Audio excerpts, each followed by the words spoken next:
9 दिनों तक मनाए जाने वाले नवरात्रि पर्व का पारण अष्टमी या नवमी के दिन किया जाता है। यानी अष्टमी या नवमी किसी भी दिन व्रत का उद्यापन कर माँ से कृपा प्राप्त की जा सकती है। नवरात्रि में कन्या पूजन का खास महत्व होता है, क्योंकि माना जाता है कि बाल कन्याओं में माता रानी का ही वास होता है और उनकी पूजा से माँ प्रसन्न होकर भक्तों का कल्याण करती हैं।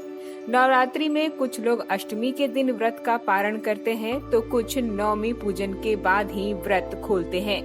वहीं इस बार अष्टमी और नवमी तिथि को लेकर सभी को दुविधा है। तो आइए इस दुविधा को दूर करते हुए जानते हैं इस बार किस दिन कन्या पूजन करना शुभ रहेगा।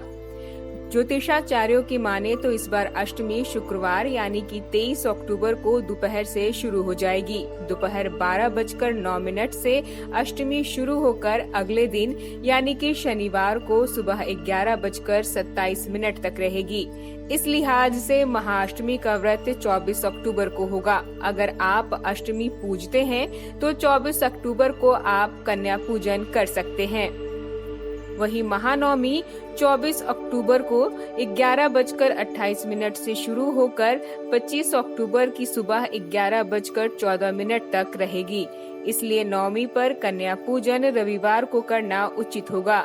लेकिन रविवार की सुबह 11:15 से दशमी की तिथि प्रारंभ होगी, इसलिए दशहरा 25 अक्टूबर को ही मनाया जाएगा। नवरात्रि में कन्या पूजन का खास महत्व है। नवरात्रि में 9 कन्याओं को पूरे आदर सत्कार के साथ भोजन कराया जाता है। इन 9 कन्याओं को देवी दुर्गा के 9 स्वरूपों का प्रतीक माना जाता है।